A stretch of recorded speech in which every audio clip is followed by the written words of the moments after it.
The knock came at midnight. Mama Nkiru froze, her wrapper half undone, the Legos heat pressing against her skin like a living thing. Through the thin door of the boys' quarters, she heard his voice, low, careful. "Mama, are you awake?" Chidi, her son-in-law. She should have pretended to sleep, should have sent him away, but when she opened that door and saw him standing there, cognac bottle in one hand, that dangerous smile on his lips, something ancient stirred inside her, something hungry. "I couldn't sleep," he said, eyes traveling down her body in a way that made her breath catch. The bottle glinted in the security light. His chest rose and fell beneath that thin white singlet. And Mama Nkiru, 52 years of widowhood and invisibility weighing on her shoulders, stepped aside. What happened next would destroy everything. But how did a grandmother and her daughter's husband end up in a room at midnight? What happened in the months after that forbidden night? And how did she hide a pregnancy that would eventually expose everything? Before I tell you how this family fell apart piece by piece, hit that subscribe button. These stories get darker, and the details will shock you. Now, let me take you back to where it all began.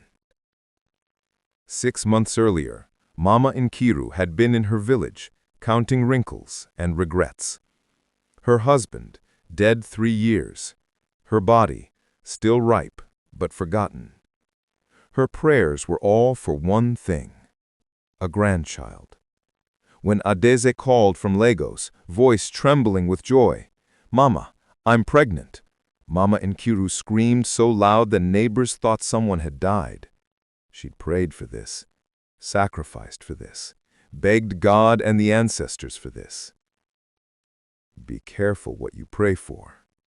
The bus journey from Umudibia to Lagos took 12 hours.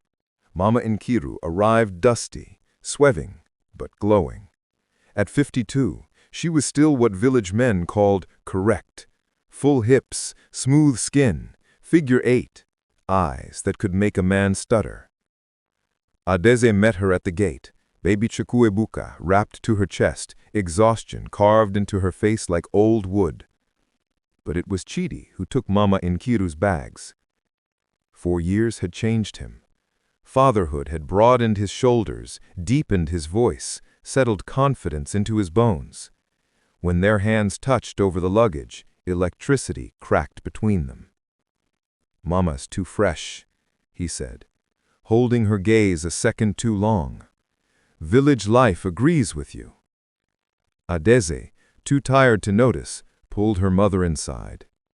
"Come rest, Mama. Tomorrow is the dedication. I need you strong." That word, strong, would haunt her. The dedication was everything. White lace, live band, jollof rice mountains, pastor's voice booming prayers over baby Chukwuebuka's future. Mama Nkiru danced until her knees ached, her wrapper coming loose, joy pouring from her like light. Neighbors whispered about how blessed Adaeze was. Good husband, beautiful home, perfect baby. No one saw the glances, the way Chidi's eyes followed his mother-in-law across the room, the way she felt his gaze like fingers on her skin. By nightfall, the house was full. Cousins in the guest rooms, aunties on the couch, Adaeze collapsed with the baby in the master bedroom. Mama Nkiru was given the boys' quarters, a small room, a separate entrance, a dangerous privacy. She was folding her wrapper when the knock came. Midnight. The house was quiet except for crickets and distant Lagos traffic. Chidi stood there, with cognac and something darker in his eyes. "Couldn't sleep," he said. "Thought you might need company." The smart thing would have been to say good night. But she let him in. The cognac was smooth. The conversation started safe. Village gossip, work stress, how tired Adaeze was. Then, Chidi leaned forward. "You know what I thought when we first met?" His voice dropped, intimate. "I thought Adaeze couldn't possibly have a mother that beautiful. I thought maybe you were her sister." Mama Nkiru's laugh came out breathless. "Don't be foolish. I'm an old woman." "Old?" His hand found her knee, thumb drawing slow circles. "You're fuller than these young girls, riper. You're a woman who knows what she wants." The room tilted. 3 years of widowhood, 3 years of being invisible, untouched, dismissed. And here was this man, young, strong, forbidden, looking at her like she was still alive. I don't know," she whispered. "But tell me you don't feel it." When he kissed her, she tasted everything she'd lost: desire, power, being seen. Her hands found his shoulders, his found the tie of her wrapper. And in that room, with her daughter sleeping meters away, Mama Nkiru let the hunger win. His touch was fire. Her response was gasoline. They moved together like people drowning, desperate, consuming. He whispered things that made her forget she was a grandmother, a mother-in-law, anything but a woman being worshipped. When it was over, they lay tangled in sheets soaked with sin and sweat. Reality crashed back like cold water. Chidi sat up first, running his hands over his face. "Jesus Christ, what did we just do?" Mama Nkiru couldn't speak, couldn't breathe. Her daughter's face flashed in her mind, Adaeze sleeping meters away, trusting, exhausted, believing her mother and husband were both honorable. "This never happened," Chidi said, his voice hard now, almost cruel. "You understand? Never." "Never," she whispered. He pulled on his clothes, wouldn't look at her. At the door he paused. "You're leaving in 3 days. We forget this." Then he was gone. Mama Nkiru stared at the ceiling until dawn, listening to the house wake up around her. Adaeze cooing to the baby, Chidi's voice cheerful as he greeted the morning. As if nothing had happened. Breakfast was torture. Mama Nkiru sat across from Chidi, watching him butter toast, bounce baby Chukwuebuka on his knee, kiss Adeze's forehead like the perfect husband. When his eyes met hers, they were empty, distant, like she was a stranger. "Mama, you didn't sleep well?" Adaeze asked. "Your eyes are red." "Just the travel catching up with me," Mama Nkiru lied, her voice steady despite the screaming in her chest. Chidi stood up abruptly. "I'm late for work. Mama, enjoy your stay." He didn't look at her. The next 2 days crawled by. Chidi avoided her completely, leaving early, coming home late, always with Adaeze between them.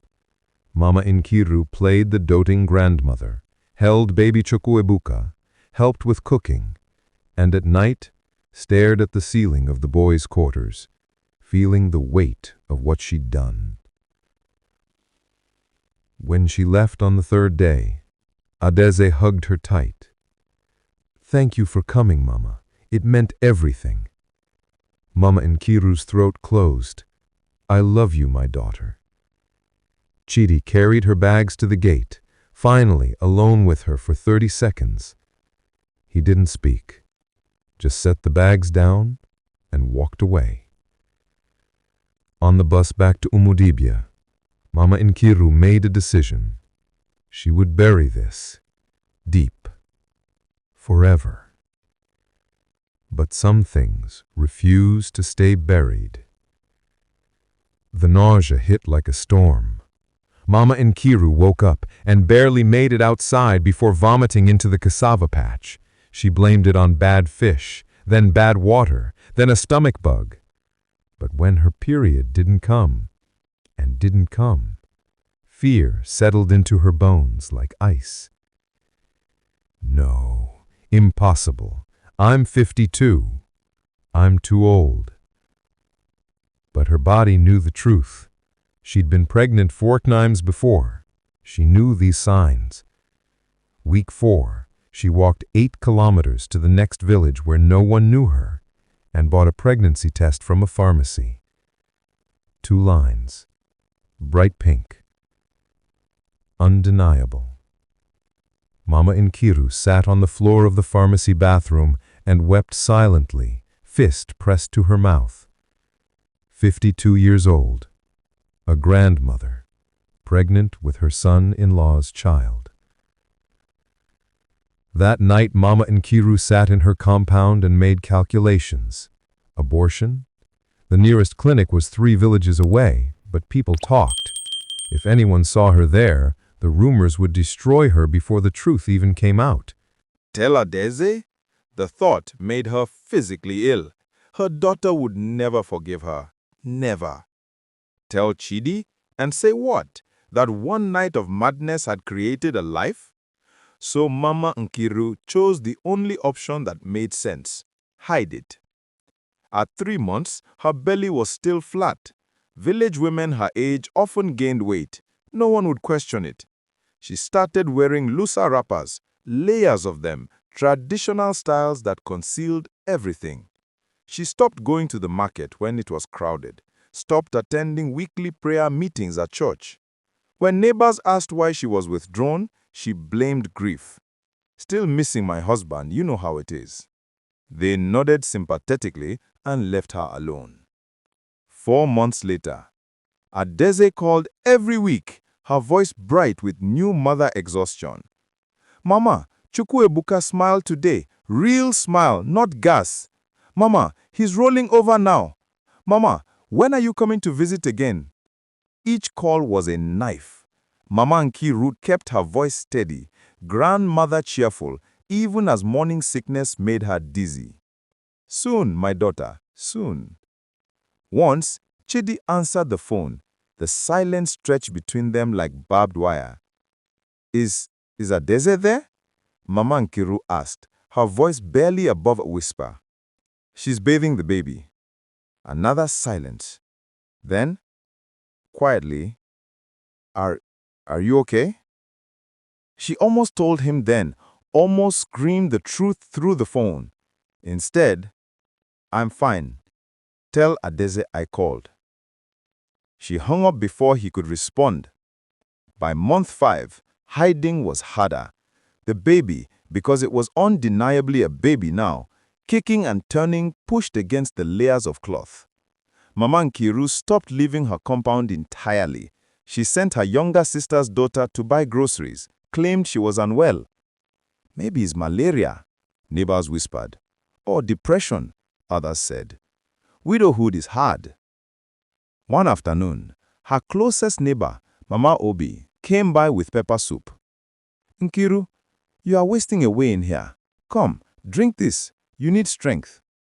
Mama Nkiru sat with her back to the wall, wrapper pulled tight, angled so the bump wouldn't show. Mama Obi frowned. You look different. Fuller in the face. Are you eating well? Yes. Too much eba. Forced laugh. But her eyes lingered a second too long. When she left, Mama Nkiru locked the door and didn't answer it for 3 days. Adaeze's call came on a Tuesday morning. Mama, guess what? We're planning Chukwuebuka's 6-month photo shoot, and Chidi suggested we come to the village for it. Traditional setting, natural light, it will be beautiful. We're coming next month. The phone almost slipped from Mama Nkiru's hand. Next month? But, I know it's sudden, but Mama, I miss you, and Chukwuebuka needs to know his grandmother's village. We'll stay a week. A week. In her compound, where there was no boys' quarters to hide in, no separate entrance, where Adaeze would see her every morning, every night, in all the ways a daughter knows her mother's body. Mama, are you there? Yes, my daughter. That's wonderful. When she hung up, Mama Nkiru stared at her reflection in the cracked mirror on the wall. 6 months pregnant, belly round and obvious under the wrapper, no more hiding. She had 2 choices, run or face it. That night, Mama Nkiru sat under the mango tree in her compound and did something she hadn't done since that night in Lagos. She prayed. Not for forgiveness, she was beyond that, but for courage. Because she realized there was no hiding this anymore. The baby would come, the truth would come, and when it did, everything would burn. So she made a choice. If the truth was coming anyway, she would deliver it herself on her own terms. She would go to Lagos, walk into that house, and let them see what she had been hiding. At least then, she wouldn't be a coward and a sinner, just a sinner facing judgment. The bus ride to Lagos felt like traveling to her own execution. Mama Nkiru wore her biggest wrapper, but at 6 months, there was no hiding the curve of her belly. Other passengers stared. An old man offered her his seat. "Sister, you shouldn't be traveling in your condition." She almost laughed. If you only knew. She didn't call ahead, didn't warn them. She just showed up. When Adaeze opened the door and saw her mother, saw the belly, her face went through every emotion. Shock, confusion, realization, horror. "Mama, no, no, no. Tell me this is not what I think it is." Chidi appeared behind her, frozen in the doorway. When he saw Mama Nkiru's stomach, all the blood drained from his face. Their eyes met, accuser and accused, conspirator and coward. And in that moment, Adaeze understood everything. "You?" she whispered, looking at Chidi, then at her mother, then back. "And my mother?" The scream that followed wasn't loud. It was the sound of a soul breaking. Baby Chukwuebuka started crying, as if he could feel the family shattering around him. Neighbors began gathering at the gate. Chidi tried to speak. "Adaeze, I can explain." "Explain?" She cracked like thunder. "Explain how you slept with the woman who gave birth to me? Explain why she's carrying your child?" Mama Nkiru finally found her voice, small and broken. "It was one night, one mistake." "A mistake is buying the wrong rice. This is... She couldn't finish. She just stared at her mother with pure hate. "I didn't mean..." Mama Nkiru reached for her daughter. Adaeze slapped her hand away. "Don't touch me. Don't ever touch me again." She grabbed baby Chukwuebuka, pushed past both of them, and walked out of the house. Just walked out. Within hours, the entire neighborhood knew. By evening, Adaeze's relatives had descended, uncles, aunties, cousins, all screaming, cursing, threatening. Chidi's family came the next day, begging Adaeze to forgive him, blaming Mama Nkiru. "That woman seduced him. She's a witch." Mama Nkiru sat in the boys' quarters, that same room where it all began, listening to them tear her apart. Adaeze filed for divorce within the week. Chidi lost his job when the scandal reached his office, and Mama Nkiru returned to the village in disgrace, belly full, soul empty.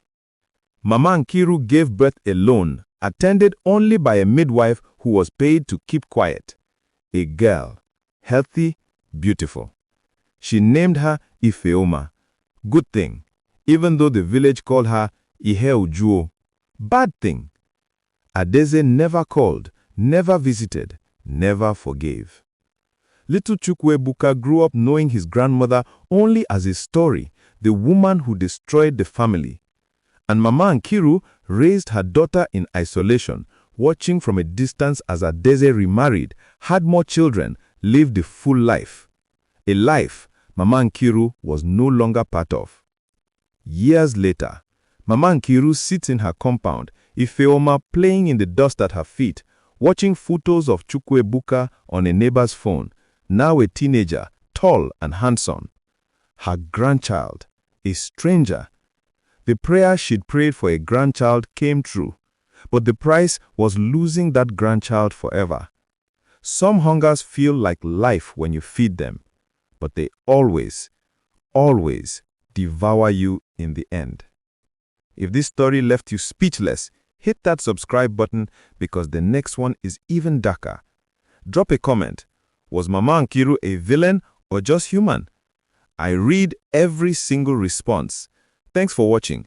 Remember, some secrets are too heavy for silence to carry. See you in the next one.